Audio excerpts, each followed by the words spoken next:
Well, this is a game that a lot of people have been looking forward to. One team in particular, Oregon State. Right now, with their struggles in the Pac-10, they feel this is the one they can take advantage of. The Huskies, well, their starting lineup believes that they can go ahead and continue to proceed forward and maybe make a postseason appearance. You see the starting lineups there. Brockman, the one to always watch. Amari Johnson going to battle with him. And, of course, the Tarbers need to step up. Lathan Wallace may be the one to watch on that. We're coming back with a tip after this on FSN.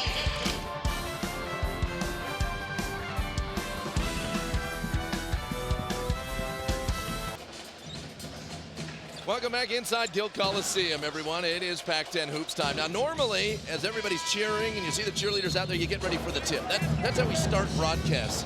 I've seen some strange things, but it's just getting stranger between these two teams, Bob. Well, I've never seen a technical for an accounting error. But that's really what happened. Oregon State did not get their starting lineup in the books prior to the 10-minute mark. Therefore, they awarded a technical foul to Oregon State, and it will be Ryan Appleby shooting 2 technical fouls to start off. And you know what? They haven't announced anything. They haven't announced anything here inside Gill, so none of the fans know why this is going on. But that's why. And we're right in front of the student section, and they're freaking out. Yeah, they are definitely questioning it. We can't repeat any of the comments. Right. But here's the other part. Now there is no tip because of a technical foul being called in Washington. Now, wait. Oh, they are going to call it. Yes. They are going to call the tip. You wanted pandemonium to break out inside Gill. Give Washington the ball to start things off. I don't think I've ever seen anybody score before the game started. How do you put that down in your book? I don't know. That was one of the strangest things. Well, Appleby hits 1 of 2. And again, they don't announce it to the fans. That's right. So the fans don't know. And on the toss, well, I think he kind of leaned it back towards Oregon State, it looked like, on the tip. And right now, the Beavers looking to set the tone early, but Huskies, big-time pressure defense. Josh Tarver. You know what? A great cut that time, but he was unable to come up with it, and Wallace gets the rebound. Here comes Tim Morris. Right now, he misses. So, Oregon State pushing. Lathan Wallace inside, creates the physical contact, and Wallace has got it. You know, early on, both teams just attacking. Bob, talk about for a moment Lathan Wallace. The way here's a guy in Lathan Wallace who's kind of stepped up since Kevin Mouton took over, and here we are in the first minute of the game, and he's attacking the hoop. Yeah, he is definitely playing aggressive basketball, and he's scoring. He's gotten some nice scoring games. So right now, Washington goes ahead, and they're going to go ahead and try and bring this up. Appleby, one to watch. He did not shoot well here last year. Nice Brockman call for travel.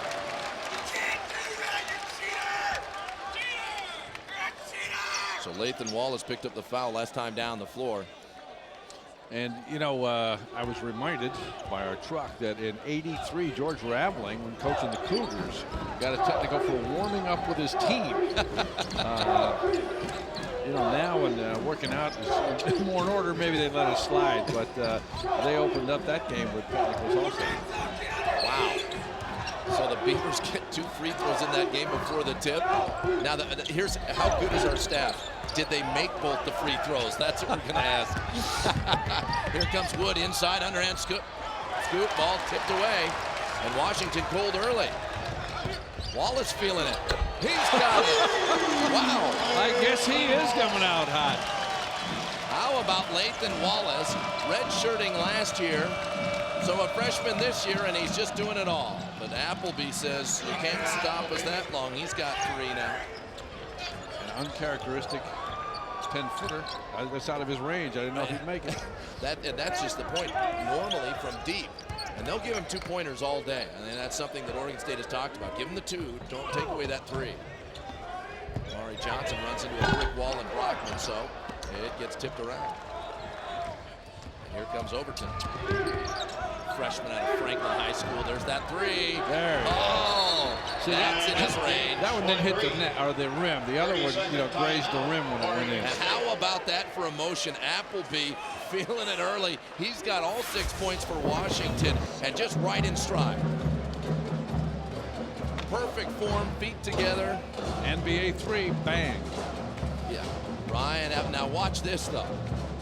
Yeah, he's jacked up, so are all the players. And as is the bench. They're alive too. And we're 2:10 into this game. But that's one of the things. And Bob, I want to ask you this. You're a head coach. These are young men on both sides. Getting that emotional when it's 6-5 and you're 2:10 into a game, can that be a problem? Well, you know, yeah, you're a little afraid to burn out, but you're never going to try and dampen enthusiasm. But you may, you know, like what happens if you get a little run, get a little lead, and they get extra exuberant, you may say, hey, it's a long game. Don't, you know, I don't think you'd say much right now with a 1-point lead, but if you ever get a little lead, and you don't want your players acting like it's over because they did something. So right now the score is Appleby 6 and Wallace 5. That's all we got. Only 2 guys scoring right now in this game. So it's HO to H. They're playing a horse out. Right. This is going to probably be one of those games that just winds up like that. Could be a late 3 by those 2. They'll just go tit for tat. Wallace, there's the first miss. And Brockman, where he always likes to be, grabbing rebounds. Uh-oh. If the pass was on the money, he would have had a shot. Yeah, he would have taken it. Sometimes it's tough to get a pass that far and have it be on the money. Overton makes that pass to Brockman. Brockman can't finish from a couple feet. And Appleby caught that right against the glass in the rim. I can hear the student body behind me holding their breath, though. Seth Tarver for a moment, the leading scorer. Now brother Josh, that's what he does best. That's what he's best at, yep. Oh. Calvin Haynes misses. I thought Calvin might have got away with a little offensive push to get open. Overton finds Morris. Morris, a great pickup coming over. Oh, in the feed, and Brockman didn't make it look pretty, but he got it through. We'll call that a semi-dunk. And I'm talking about Morris. Here's a guy who, again, transferred after playing at Stanford for 3 years. 8 points again. Great addition to this Washington team for his leadership and his experience. They needed a very young team. Is Washington, lots of youngsters out there. But they've got big leaders like those 2, Brockman and Morris, who are exchanging. Yeah, Morris is just so solid. He just does everything well for you. He's one of those guys that's a winner. You don't notice him, and all of a sudden he's got 12 points at the end of a game and a couple steals. And plus he plays good defense. Inside, Wallace. Nice job by Hampton just to back off, not trying to do too much. Well, you would have thought there'd be a lot of fouls early in this game because of the things we talked about in the open about the confrontation, but it's been a very clean game so far. One of the things the referees did get the captains together and talk to them, talk to the coaches, that they knew what was going on, and they said, look, we're going to go ahead and we're going to make sure this is tight. The referees did a good job setting the tone. Oregon State will have the ball when we return. Good one heating up here inside Gill as Washington holds the lead. But you know what? You like lots of great Pac-10 action. How about this? Number 21 Washington State versus Oregon. That's going to follow our broadcast. And then as you see, College Hoops Northwest wraps it all up tonight. Of course, Washington State looking for their first win down in Mac Court since 1995. Let's take a look at something happening a little earlier. All right, watch this pick and roll. One way to defend it is to push up and let your guard go through. I'm not sure that's exactly what they're trying to do. I don't like that play because what you end up doing is setting a double pick for the guard sometimes, which happened right there. We'll see the next pick and roll if that's the way the team is playing it or if Omari just made a mistake. So on the inbounds, we've got a foul called, and it's going to be against Matthew Bryan Ammoning, as he has just come into the game. Ammoning has just come into the game. Picked up his first. Calvin Haynes, soft with the right hand. And how about that? So a nice step forward. Marcel Jones in for the first time. And also we've got Ricky Clinton. A lot of changes. In fact, they brought in 4 new bodies, did the Beavers. Outside, Quincy Pondexter with it. Calvin Haynes came in and did a great job on Derek Lowe the other night again with Washington State. He just came in the game. He's guarding Appleby now, so I'm sure he was sent in there to stop that scoring. There he helps out a little bit, and you can't do that. But you know what? It was a switch, and Carter was on Appleby. Carter tried to help a little on the drive. He wasn't as aware of him as Haynes will be. It'll be interesting to see how he does defend with Haynes defending him. Yeah, that's kind of a lose-lose because Haynes was on Brockman and just getting beaten up down in the post. Haynes was probably saying, get back here. I don't want to be on the beast anymore. Jones for three. Can't hit. And it's picked up by Brian Amani. Appleby. There you saw the pick and roll was played quite differently. Carter showed on the pick and roll, but he had trouble getting back to Brockman. Yep. And Brockman, you give him space, he'll hit it. He's really picked up his stock. I think a lot of people are liking what they see. They have all the time, but they thought maybe he's just an inside player. He's starting to stretch his jump shot. He's got a nice touch, and what fools you is his free throw shooting percentage, which is less than his percentage from the field. He's shooting like almost 51% from the field. He's shooting 50 even from the line in Pac-10 competition. So, but that's purely psychological. There, no foul. It was a step on the line. Step on the line, and Johnson, who was the one who pushed Brockman down. That's been our first little extra pushing and shoving that has taken place. Now Joel Smith comes into the game. He'll inbound for Washington as the substitutions continue. Denman gets away from Jones, and Smith will bring it up. Little 3-2 trap. They always do that after, sometimes after made field goals or a timeout or anytime the ball's down at the baseline. Brockman showing his strength inside. He's got 6 now. We've got a timeout called by Oregon State. It's a short one, and they've got some things to talk about. Well, he took advantage of Carter. That's a play they run all the time when the ball comes from one side to the other. If you're not alert down low, Brockman will step in and seal you, and they make that pass from the top, and that's exactly what happened to Carter. He just got, he fell asleep a little bit. So once again, they've been playing the D on the inside, but they got to watch the outside. Well, here's Carter, gets switched off on Appleby, tries to help on the penetration, and that's the only space he needs. Nice picture or pass, by the way, by Pondexter. There he is. Carter got caught on the high side. Brockman just sealed him, got the easy bucket. Well, right now, this Washington team, again, coming off that win against UCLA, maybe a little unfair. They had to go down to Mac Court, where it's always difficult. But as you see, Brockman leading the way for this Washington team. I mean, how about that? 1/4 of their points from him and over 1/3 of their rebounds. Talking about an MVP. Yes. Haynes going to try and create for Oregon State. Shaftenar. And they're going to call a rule on Shaftenar. He got the hand up and tried to stop Ryan Ammoning. So Shaftenar comes up with a foul. Beaver's foul, Rulen Shaftenar, his first. So right now, Oregon State, after the emotional lift in the start that came off the hands of Wallace, they have only scored 2 since. And yet the Huskies have been pouring it up. Well, the same old problem. Oh, a nicely designed play out of the huddle. Got the good shot, but he just fumbled the pass. Still, Pondexter finds a way to get it inside. Everybody froze when it looked like a shot. Nobody went to find anybody and just left Pondexter all alone. Haynes to Jones. Jones can't find the range. Who can? Ball loose. It's going to go Washington's way. Well, you talked about the flow of the game here. Oregon State is facing the same problem we saw in the game a couple nights ago. They're playing with emotion. They're playing hard. They're getting shots. They can't make shots.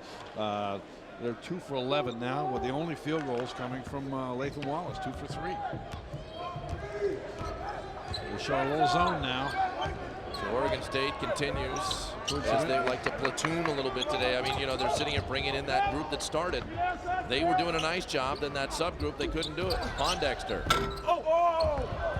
couldn't come up with it from the corner. And coincidentally, a zone, Appleby's on the bench. That's the only time you run it against Washington Huskies is when Appleby is not playing. And Brockman goes to the bench for a little bit of a breather.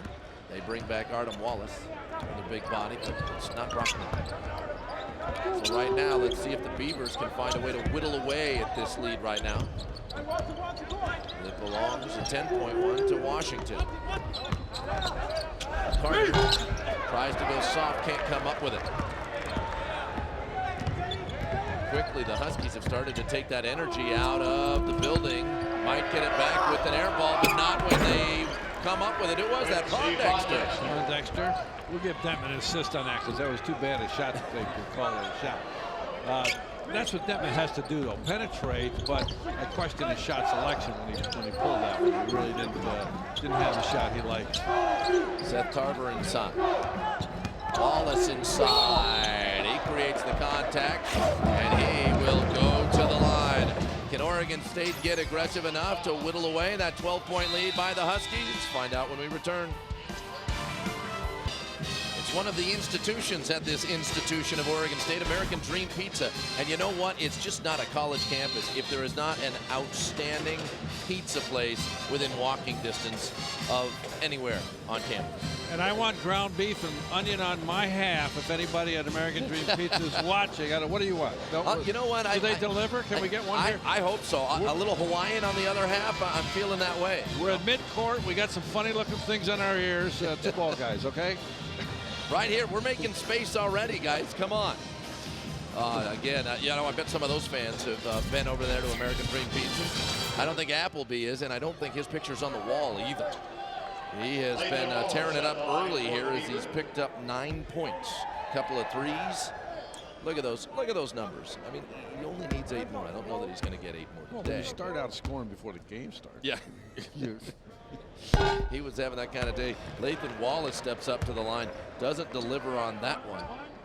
As Lathan Wallace comes to the line, 86% on the year. Well, they're shooting 21% right now, and they shot 22 in the first half of the game against Washington State. So yeah. they just got to make buckets. They're playing hard. They're moving the ball. They're competing. But it's hard to drop a play when you're a coach. Yeah. Nobody's making a shot for you. Right now, Lathan Wallace with 6 out of the 8 points for Oregon State. And they're still in the zone. Appleby's in there, so we'll see what happens here. So right now, again, trying to force it in there, but there's Pondexter leaping amongst the trees. It's blocked. Inside, let's see what the call is and who it's on. Oh, they're going to call it inside on... Oregon State foul on number 32. You know, when you are dealing with this as a head coach, Bob, when you aren't drawing up the plays and yet the team's just not hitting, what do you tell them? I mean, what do you say, hey guys, just play hard? Do you focus on defense? Where do you go? Well, it's I don't know.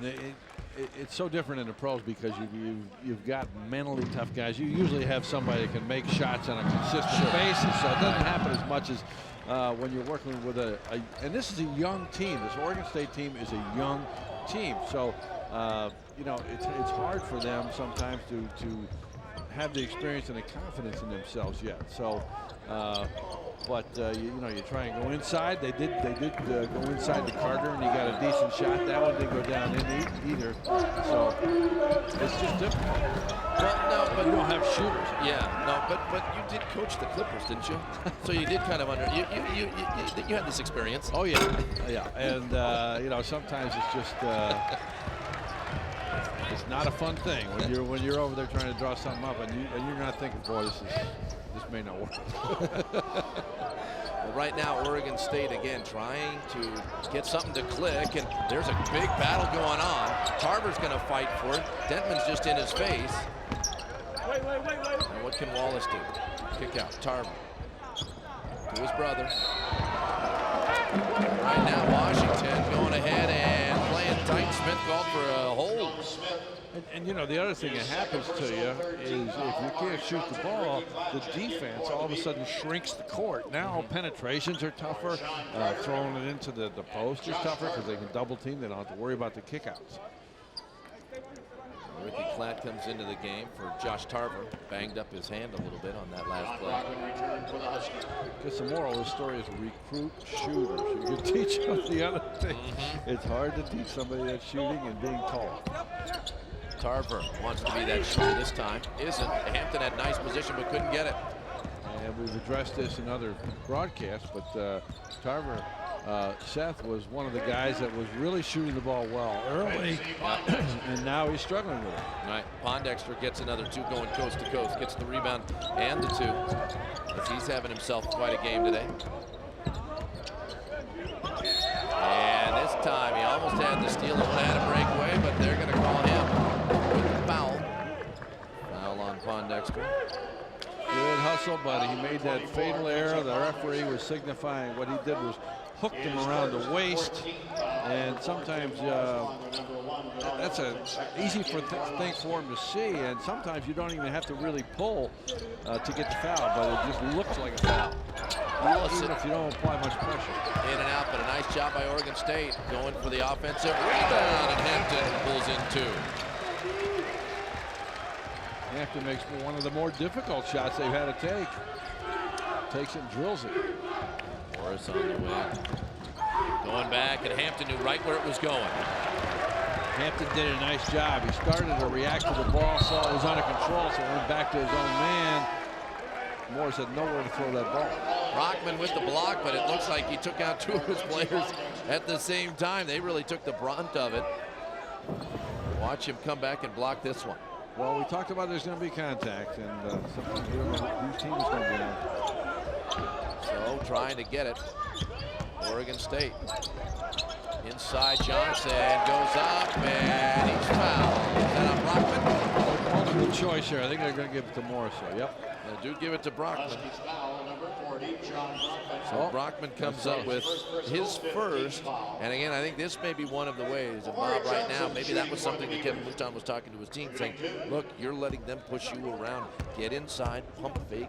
They've got a lot of energy. Start to go into their body and see if you can find a way to get to the line as Johnson sinks the first. Well, you're right, and like I said, it's tougher to do that sometimes when you can't shoot from the outside, right. But they're taking it to their bodies right now and being aggressive. Free throw is up and good by Johnson. He's got 2. Here comes that pressure. Appleby gets it in, and Morris almost can't hold on to it. I had trouble getting across here. They finally do get it down at 9. Now Morris back to Brockman. Brockman just runs over the offensive, and that's 2 quick ones on Brockman.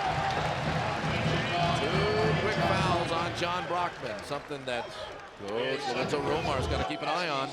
That's 2 nice plays by Hampton defensively. Well, 3, he made the shot down at the other end, but he gets a charge there.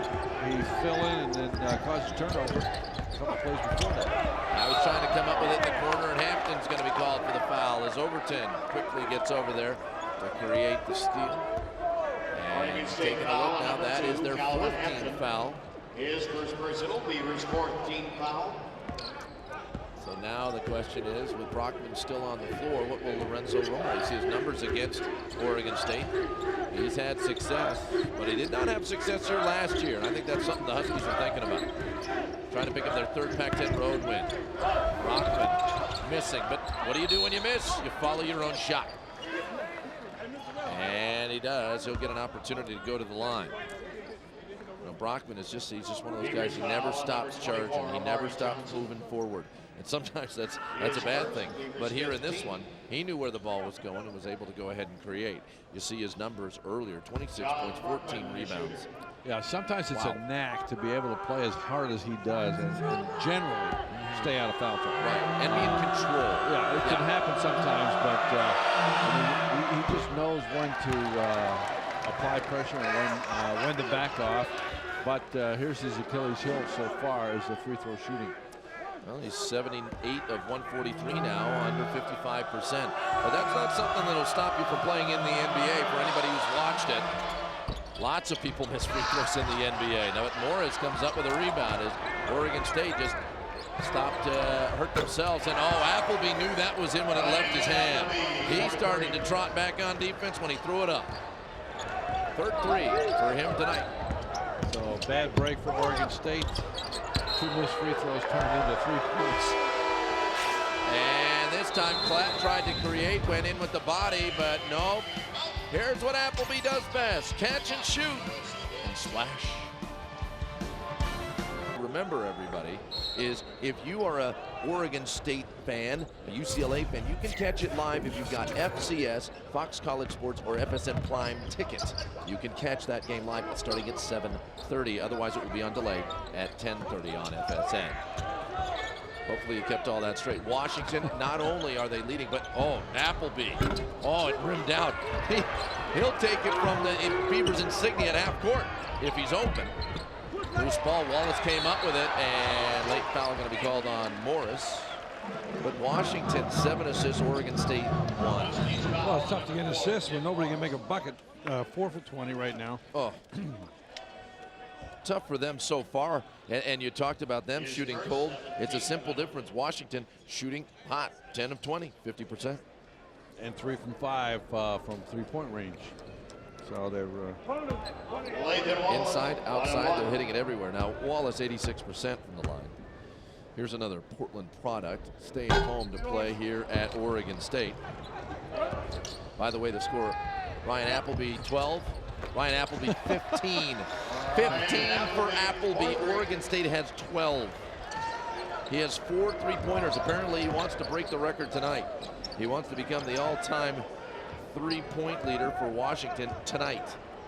He's just hitting it in stride. Sometimes you just, or maybe he watched last year's film when he was just 2 of 8. He could not hit at all. Players diving for the ball. Hampton had it. He held on to that like a football and wasn't going to let go. Look, catch, shoot. Catch, gather, shoot, all one motion. Yeah, that's a talent not a lot of people have. He's lighting it up tonight again. He's got 4 and he's got 15 points.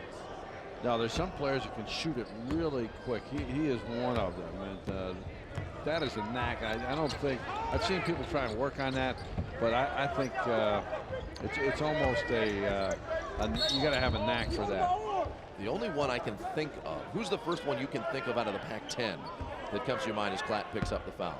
Anybody? I'm thinking as far back as Steve Kerr. That's the one that kind of comes up to my mind.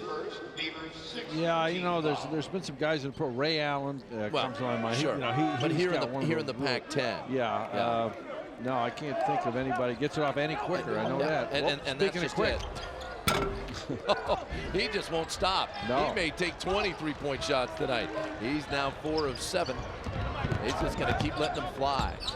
Marcel Jones, kick out, Klatt. Yeah, what you can do, I can do better. And Ricky Klatt drains a 3. Right now, Oregon State can't be afraid to shoot. They've got to find a way down 14. Now Hampton's got to be careful. He just got in a little wrestling match with Pondexter. No call was made, but Pondexter hit the floor, and so the referee may be watching him. He's got to be careful because I think he's got 2 fouls. Right now, look for him to set up low, and he's down in the lower portion of the screen, down in the block. Artem Wallace matched up with Hampton. I'm sorry, Hampton's only got 1 foul. Hampton wanted it inside, down low, can't get it. Haynes puts it corner, Klatt. But there's the help by Overton. The speedster out of Franklin High School. Nobody picked him up. And he goes all the way in, and the frustration mounting right now on the Oregon State bench. As that one was just easy. Somebody completely forgot to pick up Pondexter. And, you may have to give Appleby an assist on it. They're so worried about where he is now. I don't know if they got messed up on who had the ball, and they wanted to make sure somebody rotated to Appleby. This time Johnson's open and gets the foul. He'll head on in and get a chance to shoot 2. As it appears they will call that on Artem Wallace. Now, watch, as you were talking about, Appleby's at the top. You see him right there. His first 18 foul.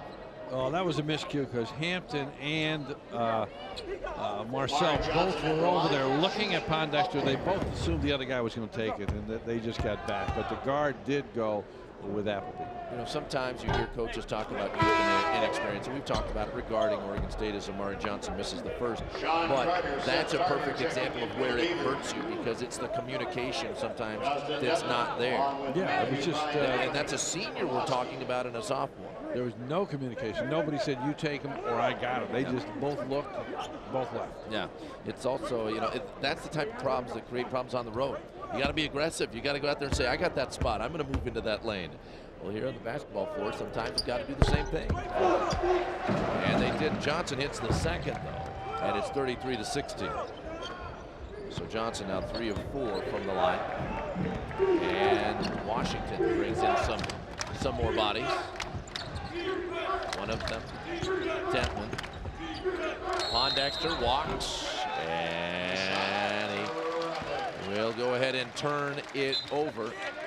And that hasn't happened a lot. That's 5 turnovers for both teams today. Ricky Klatt, who drained a 3 earlier, will go ahead and try to create on offense. Johnson wants a 3. He hits it from the outside. You gotta like the 6'8" kid. He can take it inside and he can do it outside. Yeah, he's gonna be a nice player for them. He's really got good understanding of the game. And you add him with Carter, who gives you a lot of energy in an inside game, and they're going to be a nice complement to each other. Applebee's got his 5th three-pointer in the first half. He's got 18 points. And you know, that brings up a question, Bob. He's the one guy that's making a big difference for Washington. So the question becomes, what happens if he starts to cool off? If he can't carry it through an entire 40 minutes, does that leave the door open for Oregon State to start to come back? Well, his name is definitely going to be brought up at halftime, I can tell you that. Somebody's going to be stuck on him the whole time, but it shouldn't hurt them. If they pay extra attention to him, it's going to open up other things, and this team has other guys that can go to work. Look at Romar. He's getting into his team, and they're up 17. Time now for our GMC professional grade. Ryan Appleby, grade A. Grade A. It's just everywhere. And the touch. Catch, shoot. What more can you say about him? He's just been feeling it from absolutely everywhere. Brought to you by Warren Westland GMC in Seattle. That is our GMC professional grade. At one point, he had actually outscored Oregon State 15-12. You know, sometimes, Bob, you ever have a night like that where it was as big as the ocean? You could just throw it up, you knew it was going in. Yeah. Okay. It happens. Yeah. Had 39 against Duke one night, and that was one of those nights because I only averaged about 15. Right. By the way, for those wondering out there, that was your days at Penn State. Days at Penn State. Yeah, the Nittany Lions. Did you guys win that game? I think we were behind by 39.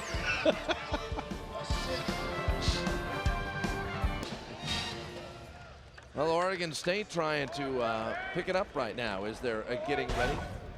Find themselves down 17, but they've started to click a little. It's Applebee's the difference right now in the game. Washington, he's got 18 points and hits everything he puts up. They got to get that inbound quickly. They do. And here comes Tarver. You talked about that the other night, Bob. Missed the shot, but a good shot by Tarver. Good shot, and that's the one I like to see him take it. He usually gets about 3 of those a game early in the season. Hasn't been doing it at all lately. Pondexter is having himself a night as well. He's got 10. Now there you saw Appleby came off a double pick, and they switched the big man. Amari's out there with him, not even leaving. Now battle for the ball down in the key. How many seconds are they going to wind up with Brockman in the key? Doesn't matter because Detman says, that's fine, I'll take the 3. And that's a return of the favor. Normally it's Detman to Brockman. This time Brockman to Detman. He picks up another 3. Those are just raining from the skies. The pick by Detman. He's got numbers. Got a trailer, but doesn't need it. As Detman puts in a quick and easy 2. And that's his best game, is the open court. Detman can really make things happen on a break. Junior. And that floor general for Washington. Trying to find a way to get this team towards the postseason. Carter inside with the left hand. Can't get it to fall. Detman had a great game against UCLA, too. He's got Cameron Dollar, who's teaching him everything he knows. Remember his great days at UCLA as a point guard. Took them to a national title. Won it in the Kingdom. Back to Brockman. But a nice job inside by Haynes to knock the ball away. Here comes that speed. But Brockman won't be denied as he gets in the way of the passing lanes and puts it away. Still, the Beavers will get an opportunity for it to come back, and now Brockman will take a seat along with Appleby. Lorenzo Romar likes what he sees from his big man. I'm kind of surprised he left Brockman out there that long with a good lead and 2 fouls. Right. You know, because you don't want him to get. They want to pick up that third before the half. Sometimes he'll get that third, and Romar would look over and say, he had 2? Usually the assistants and the trainer are very good at letting you know, and that's what you always want to do, is let them know what the foul situation is. Ryan Demoning finishes that one off on the fast break from Dentman. He saw that coming with the no look, perfect lob. And Dentman gets called for the foul this time now. Take one more look at that. Watch the great feed. Huskies foul on number 5. Couldn't have placed it any better. No, good job with no look. Still, you know, he saw him out of the corner of his eye. He didn't want to look right at him and give it away to the defense. Passes right on the money. You gotta love Ryan Demoning. I mean, here's a kid out of London, England, via South Kent out in Connecticut. But he's a nice pickup, nice find. And I'd say started about 8-10 games ago. He's really starting to come into his own. He's getting a better and better feel and looks a lot more comfortable out there. Tarver takes that one down too, and Tarver goes 2 for 2 at the line. He's got his first 2 points on the night. But he needs more than that. And now, oh, it's starting to get a little physical between Dentman and Josh Tarver. Watch them up top as the hands are all in there. Dentman wants to finish, and he does. He's picked up 7 straight. Dentman 1, Tarver 0. If they were going at each other, that one, he won that one. Yeah, and actually one of the referees talking to Dentman that time, telling Dentman to back off. Look at that, points in the paint. That's what Brockman does for you, though. He gives you that points in the paint. Oregon State will go ahead and have another shot at the line as Seth Tarver driving to the hole will go ahead, and that is the 10th foul on Washington. Good strong drive by Seth Tarver. Need to do more of that. Cutting back doors, work in the open lanes and try to come in. There are the numbers he had against Washington State the other night. Seth Tarver really rounding into a very, very good player for Oregon State. And another local product. That's one of the things that, while there aren't a lot of right now Seattle products on the Washington team, there are more Oregon products on Oregon State. They want to do more of that. And we'll see what the next coach thinks, whenever that may be. Right now, Kevin Mouton, the interim coach for Oregon State. He was Team Hen energy, but he wasn't necessarily ready for the energy that came out of the Huskies to start this game. Omari Johnson gets his hand in there, and Johnson and Joel Smith starting to push a little bit. There's a look at Johnson wearing that face mask to protect the cheekbone that was broken before the season. Timeout. And there is a timeout on the floor. It's called by Romar, 32nd one. So you got a minute to go. What's Romar looking for right now? And in fact, we'll get to that comment, Bob, in just a second. But I want to remind everybody right now that tomorrow, FSN College Hoops brings you a doubleheader beginning with an ACC showdown presented by Pizza Hut. A second-ranked Duke takes on Wake Forest. Then it's Pac-10 tilt. A sixth-ranked UCLA battles USC in a game with crosstown bragging rights on the line. Coverage begins tomorrow at 4:30 right here on FSN. Look at the poll, everybody. UCLA, Stanford, who just fell the other night on Thursday. Overtime, Arizona State, so they'll drop. But not a bad top 9 in Washington State. It's got to feel good for the Pac-10. All the coaches, Bob, are saying it's better as a conference this year. And they got 3 in the top 25. Oh, it's so strong. Yeah. So strong. And they're really beating each other up right now. Maybe a reason why there aren't more of those teams. Possibly. Yeah, good point. You know, you got a lot of teams battling about within 2 games of each other between 3rd and 9th place in the Pac-10. Dentman trying to control, struggling with it right now as Tarver's all over it. 5 on the shot clock. He's got to pull downtown. Oh, and he hit it off balance. What a shot by Justin Dentman. And I thought Josh Tarver did a great job at defense. Really stayed in front of him, put all kinds of pressure on him. And Dentman bailed himself out with a fallback three to get out of the clock. Well, Joe Smith can't hang on to it, so Oregon State will get another opportunity as Amari Johnson couldn't hit the one. Here's Dentman. Bang. Just the crossover up top. Got it. Far corner. Seth Tarver going to dribble into the lane. Push off. Offensive. No. Blocking. Count the basket. And it's a foul on Dentman with 22 seconds left. Look one more time. Huskies foul number 5. I thought that's where the foul was. I don't know if Dentman was there or not, but I thought Tarver got fouled on the drive before he got to Dentman. Dentman might have been steady there. Dentman picking up his second foul overall. So That goes at halftime. Appleby was on his way to report. Had the free throw gone in, he would have gotten into the game for the last shot. Dentman getting physical with Tarver. Tries to get a shot off. He's in trouble. Ball tossed away. Defense by Oregon State with 6.7 seconds. They've got one last chance for another bucket. So Justin went way too early there. Even if he got a shot off right away, there would have been 6 seconds to come back. Well, let's see what Tarver pulls up with. Tries to shoot, gets hit on the arm. Nope, they say no. And with 0.6 left, and Tarver saying it was all over my hand, but the referees don't agree. And that would have been 3 free throws with 0.6 left. He got hit on the wrist there. So they're going to try and do something. Over the shoulder throw. Not close enough at the half. It is all Washington Huskies. They have been threes from everywhere, all downtown. A quick thought, Bob. Well, they've got to turn that around. They got to hope that Washington's not going to come out that close. They're going to have somebody that's all over Appleby in the second half, and they got to make shots. We'll come back, break it down in a moment on FSN. Things have been going well for them. Now, how did it happen? Well, pretty easy. They just started hitting everything they shot. And yeah, Appleby, 5 for 8 from threes, and he was feeling it early, and they found him. And it's going to be interesting to see if he can get that open. I'm sure they're going to have somebody on him as he's running off picks. There you see Brockman posting up good underneath. He also had a good half. So nice drive by Morris and a almost dunk.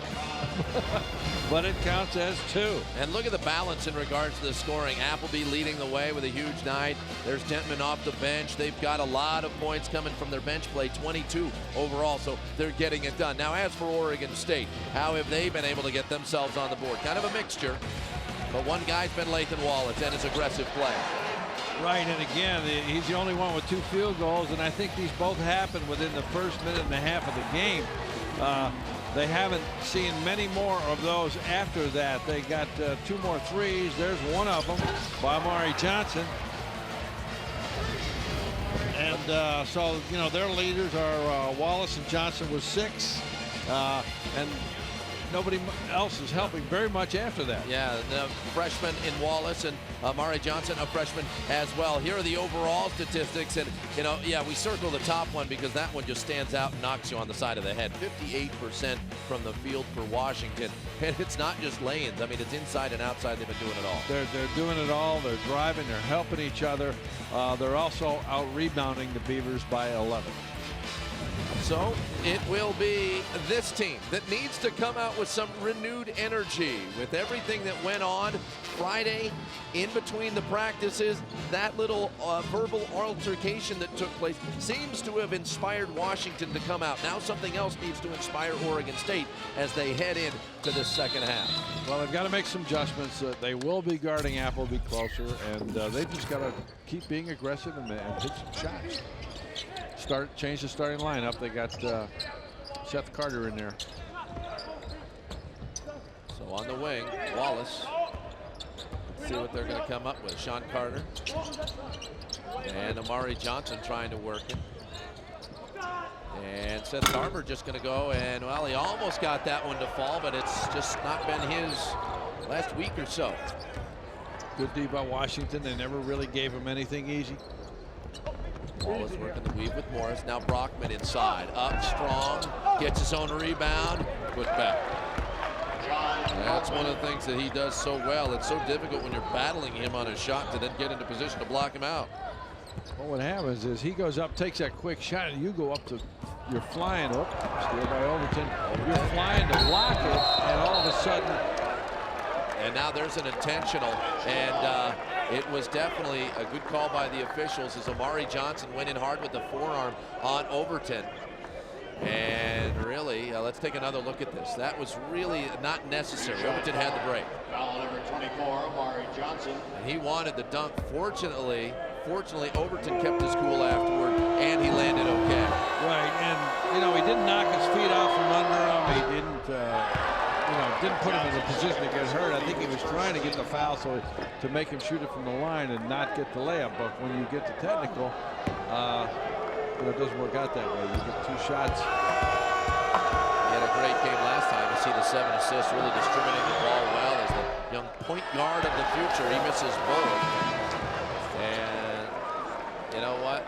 That's not something you want to do. You want to take advantage of every opportunity, but Amari Johnson's going to go to the bench, and that was already planned before Johnson came up with the intentional foul that time.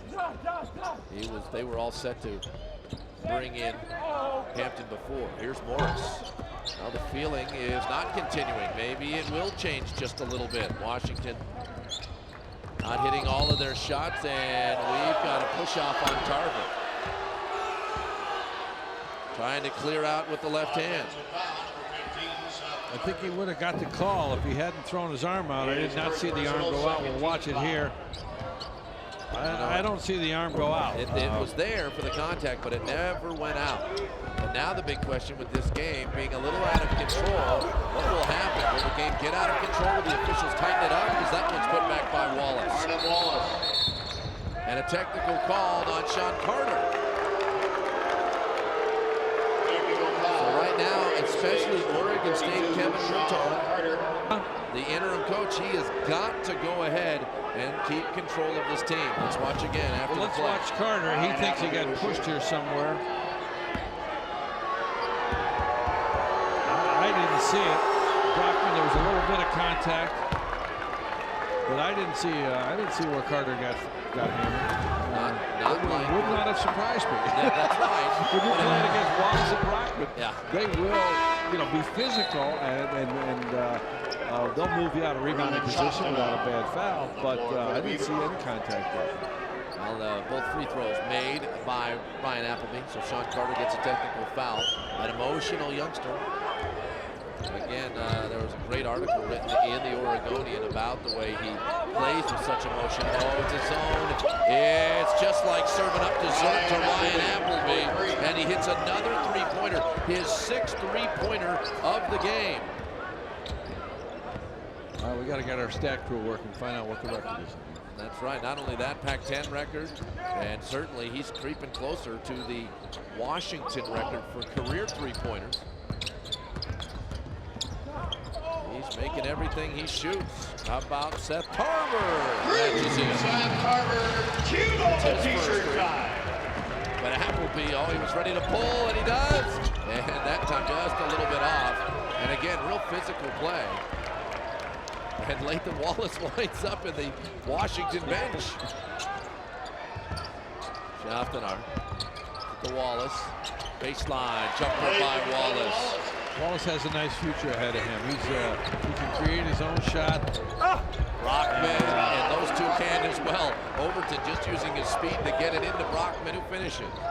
That's the nice part about having Brockman be so big, but 6'7". He can move up and down the floor so well. Well, yeah, he makes it so difficult to guard him. And most good offensive rebounders are mobile people. They're not the big, tall, lumbering centers. It's a guy that can come from 15 feet away to get an offensive rebound, or just be so active on the boards, and that describes John Brockman. All right, time for us to take a timeout. Washington in control, but Oregon State battling.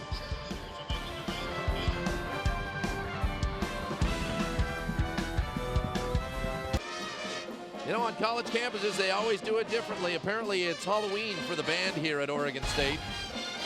So many things to say, so little time. Hey, there's a big game, or a few games going on Thursday night. What are you doing? Well, I know what you're doing. You're watching these ones. The Arizona State, Washington State matchup. Yours truly will be there doing the game on FSN. Arizona, Washington to follow. Now Oregon at USC, that's Oregon only. And then you see Oregon State at UCLA on delay 10:30. But don't worry, Beaver and Bruin fans. You can actually catch that game live, but only if you've got FCS on your cable package. That's Fox College Sports or FSN Prime Ticket. You can catch it live when it goes at 7:30. What is that? What that is? You know, I've never seen a band that has more fun than this Oregon State band. You may come here one day, they'll all be wearing pajamas, then they'll all be wearing tuxes, and tonight, I don't know what they're wearing. They're wearing tutus and having a lot of fun. Let's just leave it at that. Here comes Brockman down the lane, but forgot the ball. Oregon State comes up with it. It's Halloween in February. Why not? Shafton are looking inside for Hampton. He's got it in the low block, trying to turn, kick out. Tarver rimming, and it comes out. Can Oregon State come up with it? No, they cannot. Well, officials will debate. And they will give the ball to the Huskies. You know, Calvin Hampton's one of the players that has, since the coaching change, gotten a lot more minutes. Yes, he has. A lot of times coaches will just see something in another player that another coach doesn't see and give him a few more minutes, and he's done pretty well. Well, he's also a great story, having worked out, changed his diet, and lost 30 pounds in the offseason. He had a completely different body, and a lot of this year he's just been getting used to his body. Brockman inside, physical, missed, rebound, tipped up at the top, still up high, and battling for it. Nice job by the big man, Hampton. With his new body. He wants the ball down low. Tarver says, I'll give it to you, but I'm going to try and get it in. Draws a foul. Nice job by Tarver to create. Wallace got there late. So Wallace comes up with a foul, and that's just his first tonight. Hampton reminds me of myself. He's got a good body, but mine's inside this body. Thankfully, there's not a photographer, one of our cameramen around that can shoot that right now. No, we don't want that. Please do not do not that. document. Second foul actually on Wallace, and Tarver's free throw up and good. I got to find out how he lost weight. I've tried everything short of diet and exercise, but it's a surprise that all those other things you've tried haven't worked. Yeah. Jeez. Second one up and good by Tarver. As Tarver's free throw shooting continues to be strong today. He's 4-4. Uh-oh. Point guard Brockman. And they're going to call a block right now on Hampton. And once again, Brockman showing good signs, helping Hampton up. Hampton lifting his knee up, saying, watch this, watch. He says, I took a knee, watch. Yeah, Hampton, he had his shoulders there, but he was still moving. And right here, his life was passing before his eyes, but John Brockman, you know, that's where, if there's ill will, yeah, you can crack a guy and make it look like an accident. Right. And Brockman did a nice job of maintaining his balance, yeah, and not taking advantage of Hampton's position. Right. Hampton was backing up and Your moving attention, over. please. Your attention, please. Cease throwing things on the floor. It could cost your team a technical. So an announcement by the PA. And again, immediately, there's your PA announcer. And they're going to go ahead and say, do not throw things on the floor. That's good. I mean, that's important that referees maintain control of this one. The players have done, on both sides, the players have done an excellent job maintaining their poise. Now it's all about the fans. Well, it is. And this is actually one of the more dangerous parts of the game. I would say maybe not quite yet, but as it gets down,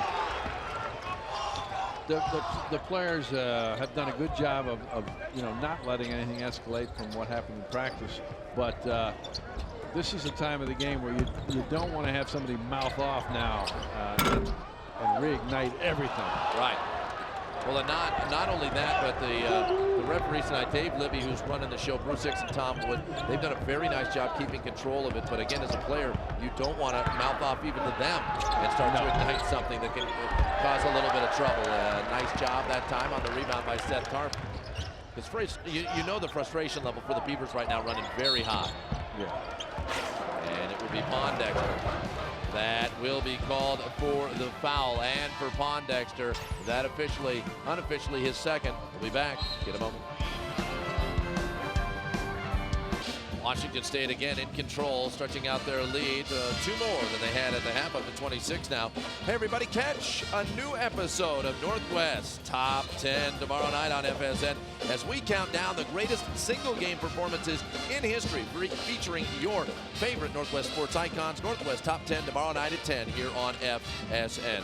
It brings up a lot of great questions, like where will Gary Payton's 58-point performance against USC rank? You got to figure that one's on there as he hangs from the rafters here inside Gillette. You know, for those of you that may not remember, back on February 22nd, 1990, third highest in Pac-10 history.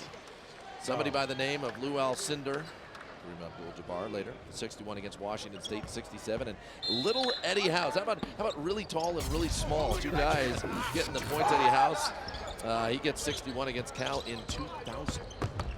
Inside, Lathan Wallace gets his own, puts it back up. Shaftenar ripping down a rebound, back up. He got grabbed and ripped from behind. And you see Brockman winding up on the floor.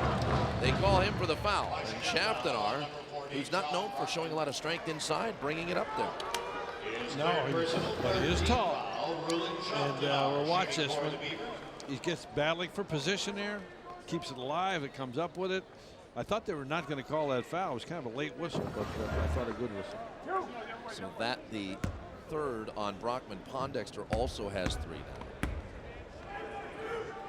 And the free throw up, and it just won't fall. Oregon State's free throw shooting just one of their heels this year. 65% entering today's game. They look good when they leave the hand. They just aren't falling, but that one does for Shaftenar, his first point of the night. You mentioned Pondexter. When either he or Denton has a good game, this Washington team is tough to beat, and both of them are having pretty good games tonight. They both got 10 points. Appleby trying to draw a foul after the shot, but Brockman picks up his 4th, pushing off. So Brockman now has 4 on him, and with 15 minutes basically to go, he's going to have to go sit. And Hampton showing his emotion. He was jumping up and down because he felt Brockman push him in the back, and he got the call. Here's Brockman. You look at his numbers so far: 10 points, 8 rebounds, but the 4 fouls, and that's the type of thing that he has to worry about. This is a game that Washington's in control, but still, you don't want to get your big guy fouling out. Marcel Jones. Wallace forces it in, but finds. Now they do feel that they have an advantage over Appleby on the offensive end. They feel that he is not as good a defender as some of the other guards. Appleby is actually a tremendous team defender, but as far as defending a one-on-one guy, he's not that strong. Here he comes, just whirling around. You see him at the top of your screen now as he comes back in. They're just going to try down low. Nice freshman spin move, ball up in the air. And finally the foul called, and it will be, looks like Brian Ammoning going to the line. And I tell you what, they went inside. They ran Appleby off about 3 screens, but Oregon State did a great job of staying with him, forced him to go in there. Brian Ammoning. So they will go ahead. They're going to say that was not a shot when the foul occurred, so it will be Huskies' ball. Morris set the inbound. And here we go into Wallace. Slapped away, but there he is. Brian Ammoning gets 2. Right place, right time. You know, a nice touch out of an awkward position. Nice finish by Brian Ammoning. He can block shots. He just does a little bit of everything. Lathan Wallace takes it to the hole. He's got 2 more. He does a little bit of everything, too. Wallace doing a nice job. He's got 12 today.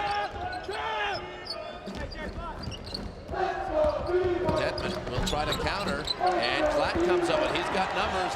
On up ahead, they didn't see Marcel Jones breaking free, and Wallace thought he had it as he tries another. Washington will slow it down. All of a sudden, they're falling back. 2-3 zone does the Beavers. Well, they can always go to that when Appleby's not in the game. We talked about it, Appleby. Yeah, they've tried a couple times when he's been in, like you said, and they found him. Inside, Ammoning softly down the lane, finds a nice little lane, and a sweet pass inside from Pondexter, and he's got 2 more. Wallace wants baseline, the push off, and he can't get it that time. They're going to call a push off on Pondexter, I believe. Yeah, Pondexter gets the foul as Calvin Hampton goes flopping to the floor. So Pondexter has 4. Time for some of the depth to step up for the Huskies. I would imagine they're going to send somebody in. They brought in Joel Smith to take his place. And here's one of the big local products, Joe Wolfinger, getting ready to come in at the scorer's table. 7-footer, went to. He's going to come in. Pondexter's got 4. Yeah. Oh, I thought they'd already taken out Pondexter, but now, out of Beaverton, went to Aloha High School. 7-footer. Been bothered by some stress fractures in his feet, but now he's out there and playing a big part, big role, the sophomore. Jones down low, quick soft, tries to get it off the glass, and it winds up in the hands of Morris. Denman, nice off the glass as he just controls the body. You talked about it earlier, Bob. When he's breaking down a defense and it's kind of wide open, that's where he's his strongest. Yeah, he's open court. 65, the 60-point barrier has not been beneficial for Oregon State. They have been unable to win this year when given up 60 plus. Right now it's 65-38, loose ball. Morris comes up with it, and again he'll push it to 10. Morris might have 7 rebounds so far. He hasn't scored much. Boy, Ryan Manning really showing a touch in there, isn't he? Ammoning just coming up big time. He's got 6 straight. Take a look at those rebounds. Nice number calling, as you mentioned it. Morris does have 7 rebounds. You talked about it earlier. Here's a guy, again, the transfer from Stanford, has 1 year to play with Washington. He just does everything you need him to do. If he'll score if you need to. Maybe not a big-time score, but he'll also get you the rebounds. Marcel Jones, a senior, final year, likes to hit shots like that. T-shirts courtesy of Marcel Jones. Marcel Jones hits his first 3 on the night.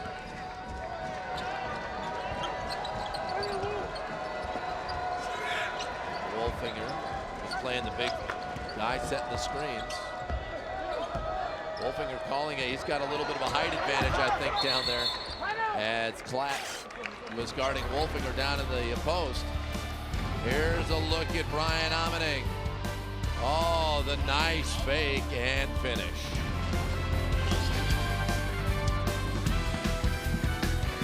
(67-41). You see the score, Washington in control right now. Let's talk for a moment about Washington as they are at 13-12 overall.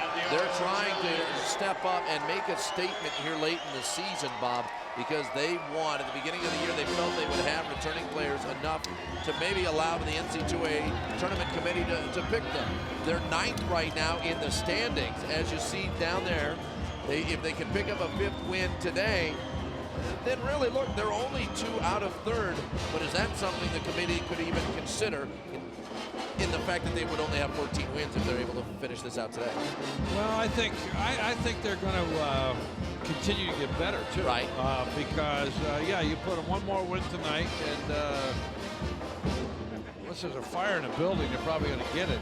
But then after that, I think Denman and Pondexter are playing better, and that's what they need to become a good team, is if those 2 players, because both those players can create shots for you on their own.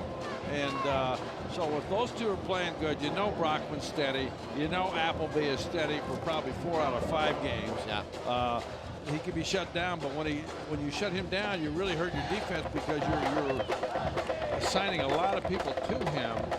Sometimes a whole defender who's not going to help anybody else. All they're going to do is get him. Right. Lorenzo Romar, always good at getting this team into the postseason. He's been great so far in his years at Washington. There you see his numbers, tied Bob Bender for wins. He can break that tie with a win today, but they've got at home Arizona, then Arizona State, then they're at Stanford, at Cal, at Washington State to finish out the Pac-10 season.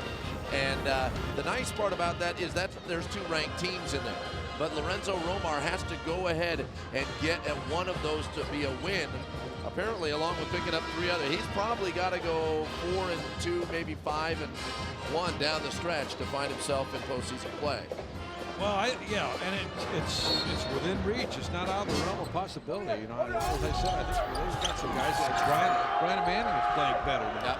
So they've got some players that are going to come through for them.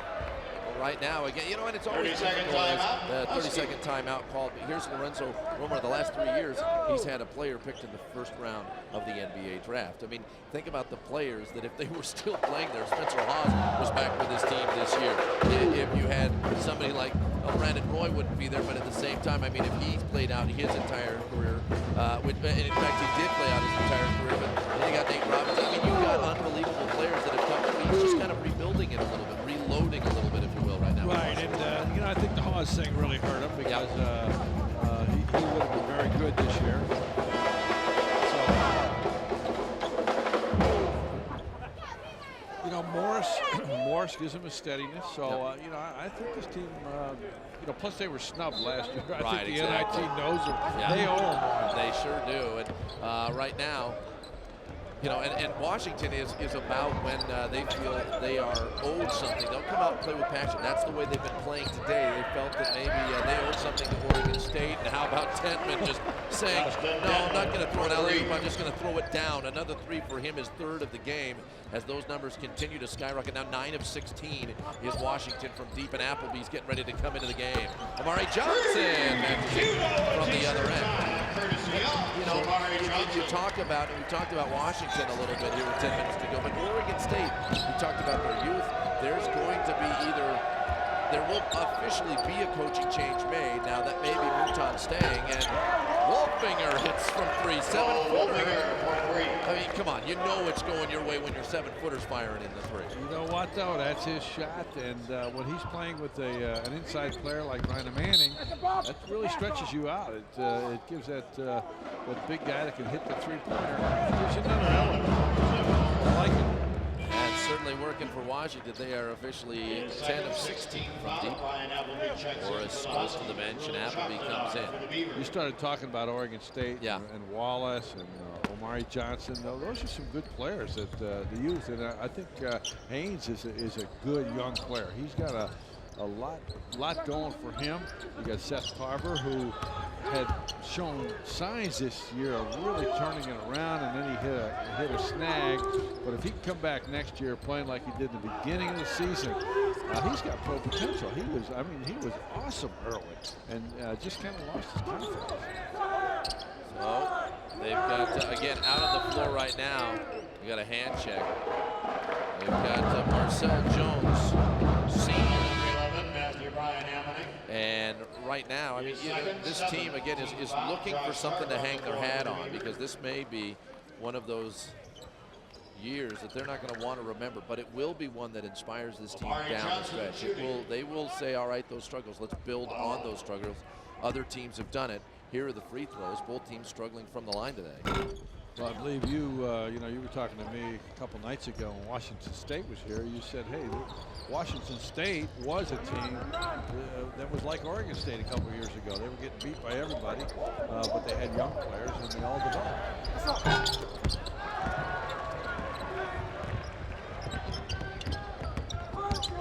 So right now, Haynes tried to hold on to it, stolen away, and back comes Washington.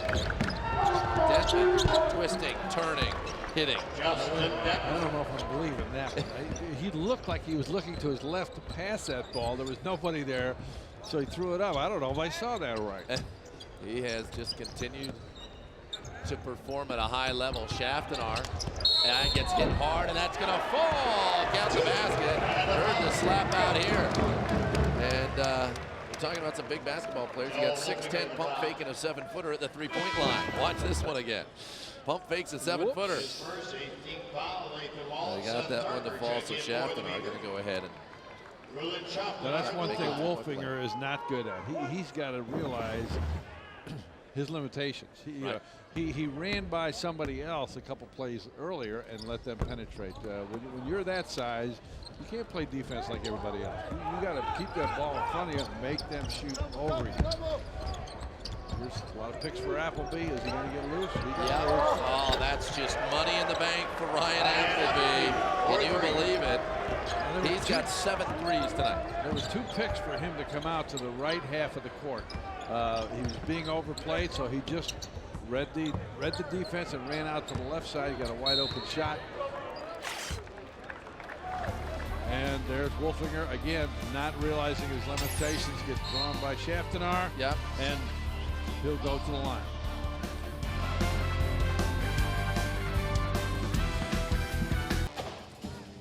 Washington's been hitting on all cylinders, 11 three-pointers in this game. But coming up next, talk about two teams that are going to hit three-pointers. Washington State at Oregon. Coming up next right here on FSN, followed by College Hoops Northwest. Well, this guy has been hitting them all night. This is his latest. Boy, he wasn't facing the basket when he caught it, and when he shot it, he was. That's his 7th, leaving him at 209 in his career. That is 3 off the Washington career three-point leader, Luton, 97 to 2000. He goes ahead and he holds the record. Well, Coach Romar likes to draw up a play for Appleby when he's got it going out of a timeout. So let's see what happens. Let's see what happens. Schaftenar this time hits the free throw and hits the second one as well, as the Beavers creeping up towards 50. They break the pressure, and Brockman back into the game, jumps into Schaftenar. That's senior experience, and he draws the foul and finishes the play. Well, when you get a layup, they don't have to wait and set it up, do they? Just beautifully set up, and really Schaftenar couldn't do anything. Threw it over the zone. There was only 1 defender left, a 2-on-1. Results in a Brockman 3-point play he made. And that's the one where if you're Schaftenar, if you're going to even get close, you got to make sure he can't take the shot. Right, because he's 0 for 4 from the line tonight. You got to close down his arms and make him earn it. Don't give it to him. Here's Lathan Wallace. They're going to try and break down Appleby. Spinning on Appleby, almost knocked away off his leg. I believe that should be Washington ball, and it is. Dentman getting his hands in there and knocking off Wallace's leg. Good help. All right, now we'll see if they run it. Watch Appleby on that baseline, see if anything happens for him. What they like to do is hit a big man. He's got a double set up over there. Here he comes. Good defense though by Tarver. Didn't let him get away.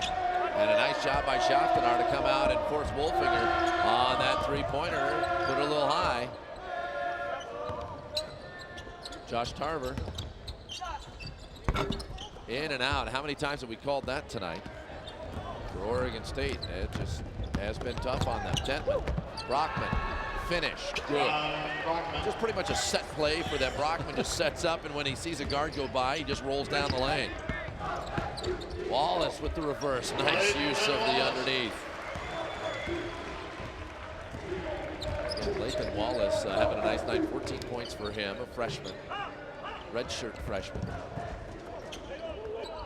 Oregon State finding some of their very invaluable talent, both Tarvers as well from the Portland area. That one missing, battling for a nice job by Johnson, tipping it past Brockman. Brockman barrels into the water display down in the corner. Johnson wants 3. Can't get it. Schaftenar can't either. Washington ball. Now Van Hampton checking in for the Beavers for Rule Schaftenar. So there's Brockman, not all wet. And he's just, I don't know, he sat there, might have put somebody check that Gatorade bin over there. He might have dented it up. Can happen. Appleby. It's magic time for Ryan Appleby as he hits 8. Now it's a new Washington record for most three-pointers in a game. He had shared the record with others. Now it's all his. 2 away from what is the Pac-10 record of threes made in a game. By the way, that record is shared by Stephen Smith of Arizona State and Tawan Porter of Oregon. Look at that, 8 of 13. And here's the interesting note, that those numbers, 8 of 13, actually tie the shooting and the record that was set this year by the women's team. Talisa Rhea of Oregon State's women's team went 8 of 13 in a game earlier this year against Washington State. You are a wealth of knowledge. I am impressed. Did you work that game? Yes, I did. That would be one. Did that one on radio, and it was the same sort of thing where your mouth just drops, and you can't believe everything is going in. It's not like it's rattling home. It's just hitting the bottom of the net almost every time. Brockman wants him again. All right, back to him. He said, oh, wait, what am I'm inside the key. Don't beat it to me then. Tarver goes, but one hustle by Brockman. A beautiful, clean block by Brockman from behind. Oh, what a play by the big man. This is worth seeing again. There he is, top of the screen. Just gorgeous block. And you know what? That was athletic. And it was not only athletic, but it might have been a bad move by Seth Tarver. It looked like he was going to go for the reverse. And when he did, he laid the ball out right in front of him, making it an easy block for Brockman. Yeah. There's another one. An opportunity anyway. It was too open. Too open that time. And look at Brockman grabbing the rebound. But Calvin Haynes steals it away. He uses his speed. Knocked away by Overton. As two freshmen show us how fast they can run, and with 4:50 to go, we could see some fun here. You know, going back to the Brockman defensive play, you're right. I think a lot of times what you want to do as an offensive player is you lay that off the glass so that if somebody is coming behind you, it's going to hit the glass first, then they can't touch it. 15 and 10, 15th double-double of the year for Brockman. Ho hum, nothing new here. Yeah, you know, when he doesn't, that's when it's a surprise. Inside, oh, Hampton can't flush it down. Tried with the left hand. Pondexter had some teammates. Overton wants in on it. Not gonna happen. But off of Klatt, and that's Washington ball.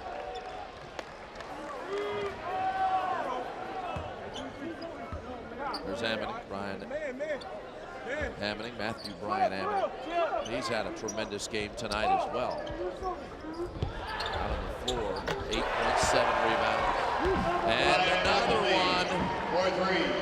He's got 9. And he is 1 away from tying the Pac-10 record. He's 1 away from tying the career record for most three-pointers made by a Washington Husky. Well, if anybody deserves it, Appleby does. He's hit so many big threes for the team. It's sometimes good to come home. And since he's come home, it's been nothing but just three-pointers galore. Ryan Appleby may be coming out for the game. He might be done. I'd say keep him in. Let's see if he can hit the record. Oh, I don't think he's coming out. Well, once again, Washington, their biggest lead of the season, 39 points before tonight. Excuse me, their biggest lead was 46 earlier, but one of the reasons they've got the 39-point lead, Ryan Appleby. Oh. How about those numbers right there?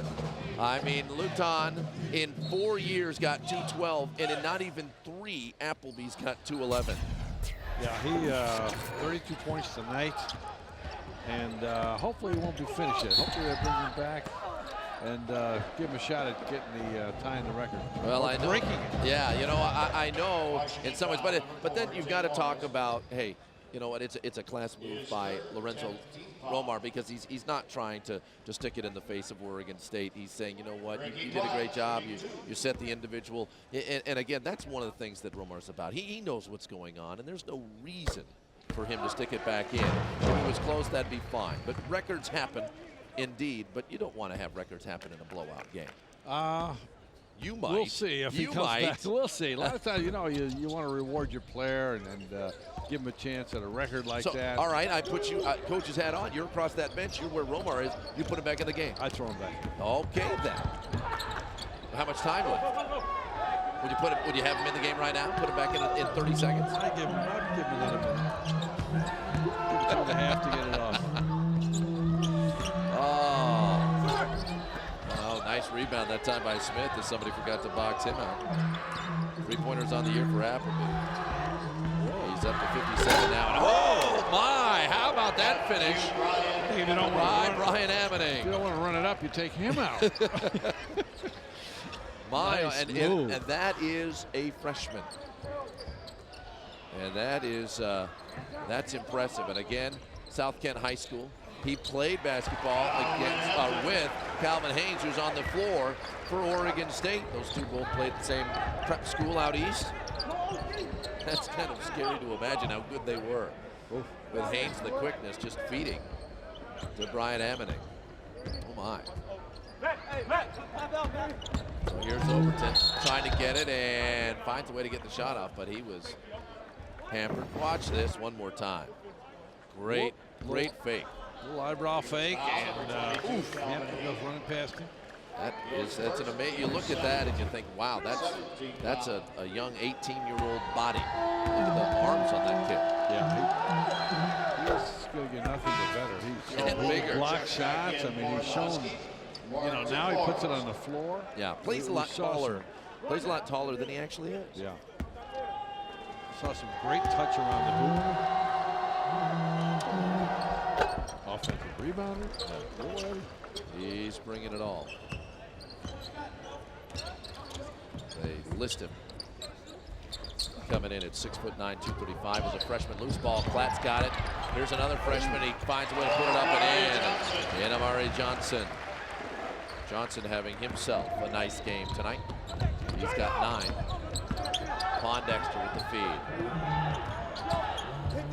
Kick out. Pondexter wants to flush, and he will. Exclamation point on that one. A timeout called on the floor with 2:06 to go. And boy, if Washington wasn't excited early in this game, the way they were shooting the threes, how about the way they're slamming it home now? Well, watch this fake, and this is what he should do. He's not a three-point shooter. He's tremendous at taking the ball to the hole. Glad to see that he does this move, because even if he doesn't get all the way to the hoop, he creates a shot for somebody else.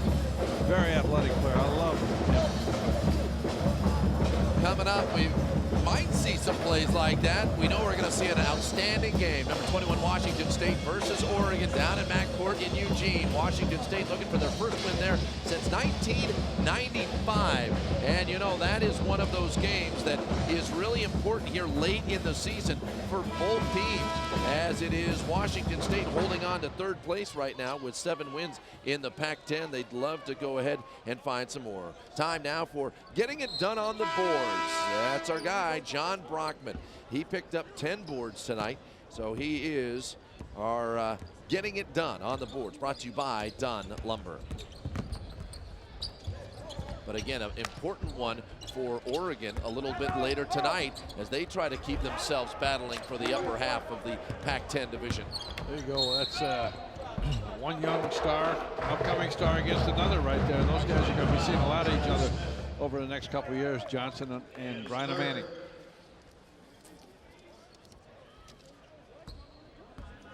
This is the time of the game where you know, you're going to see some spectacular plays by Washington, because they're all revved up. Everything's going their way.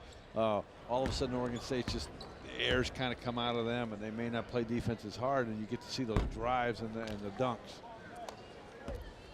So Wallace misses the first. That's one of the few misses he's had on the day. 6 of 12 from the field. But the free throw line has been where he has struggled a little bit. Now he is 2 of 5. Hasn't been just great. Wolfinger trying to play point, and Overton says, wait a second, big fella. Get it back in my hands with under 2 minutes to go. And now just going to that zone. Can Wallace come up with it? Almost. Got to keep this under control. Overton with a nice flash dash. But there he is, Brian Ammoning. Once again, Brian Ammoning. Inside, he's got 2 more. Ammoning with 12 and 9 rebounds, trying to get a double-double before this one's all said and done. Haynes outside. So as you look at this team right now with Pondexter, Denton, and Brian Manning, those 3 guys that were kind of non-existent when the Pac-10 play started.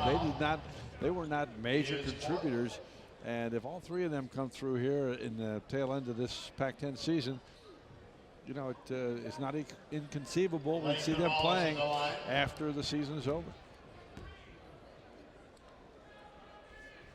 That first one up and good by Wallace.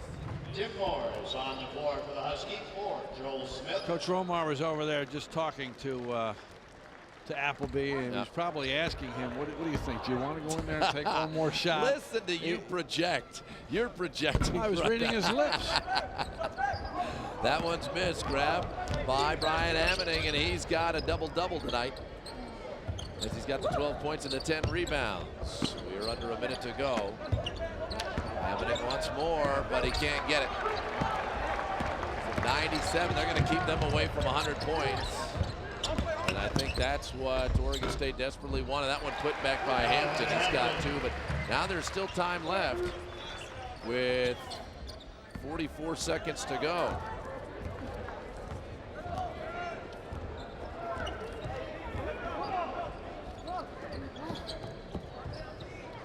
Right now, they're just going to take their time. You can bet they'll go ahead and fire one up probably before the end. Or will they just try to work the clock and see? Well, they've got to take a shot or it's going to be a turnover. So I'm right, sure, but just will it be a 3? But will they go ahead and fire that 3? There's the kick out. Yeah, they want 100. And they don't have it, but nope, they won't come up with it. Haynes.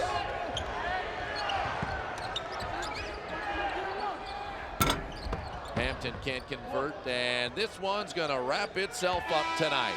The Washington Huskies pick up a big win. The final score 97-59. Hey, they look all put together tonight, Bob. Oh, Washington really had it going. Their offensive game was good. The emotion was good. Did a great job of rebounding. All right, coming up next, right here on FSN. Don't go away. It's Oregon hosting Washington State.